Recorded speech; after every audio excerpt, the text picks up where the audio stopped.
Of course, start of a new week of French newspapers, and Belle is here to take us through them today. Front page is still dominated, of course, by those attacks on Paris 10 days ago, Belle. They are, Stuart, and the front page of Humanité has a call for solidarity from the people of France. So it says Paris, Bamako, Brussels and Saint-Denis, it's all the same fight. Now, of course, it's linking together those four locations which have been linked to terrorist attacks over the last 10 days.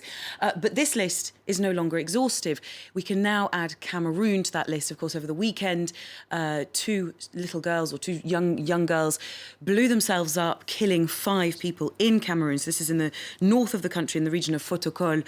Les Echos, a financial paper in France, takes Brussels and focuses on Brussels, which it says has been catapulted into the centre of the jihadist threat. This, of course, Brussels is the birthplace of Abdelhamid Abaoud and the Abdeslam brothers, and it's now on the highest level of security, as we've been talking about all morning, raised since Saturday because of, in inverted commas, a serious and imminent terrorist threat. Now, Les Echos, further on inside the paper, looks in more depth at this and says Belgium has become jihadism's secondary headquarters in Europe. So Les Echos points to the country's porous borders, for one thing, then also its permissive laws on firearms, and it also says that Saudi Arabia has a very strong influence on local Islam in the country and in the city.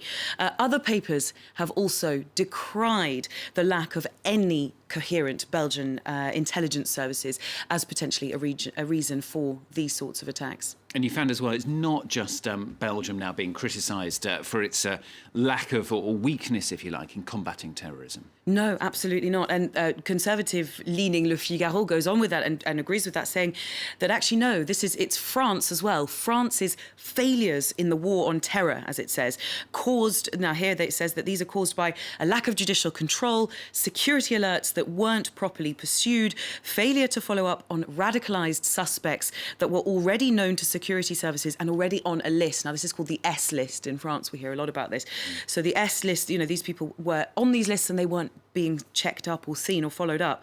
The Figaro goes on in another article to look at and says essentially the perpetrators of these attacks were able to take advantage of the system's laxity and weakness. So really pointing the finger here at the French system.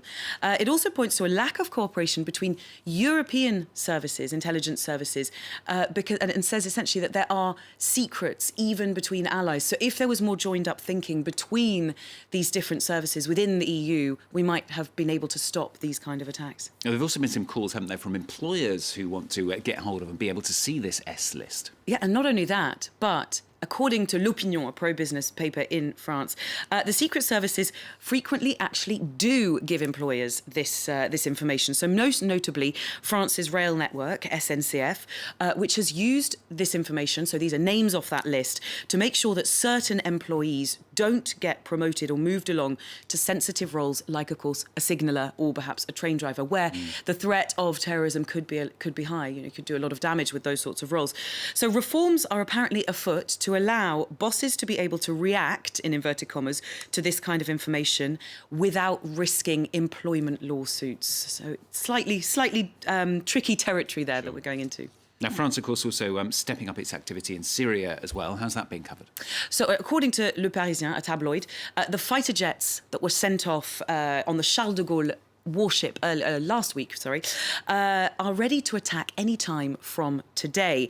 But the paper asks what strategy is going to be best to defeat IS. It says that airstrikes alone are not going to do the job. We need to be looking at other forms of fight, essentially, as well. Now, the idea is developed in this cartoon from The Parisien. Hollande is seen here explaining that he sent the Charles de Gaulle, this warship, to the Eastern Mediterranean, and the two men reply in consternation, what, right at the moment when IS troops have found a new way to get to us via Belgium.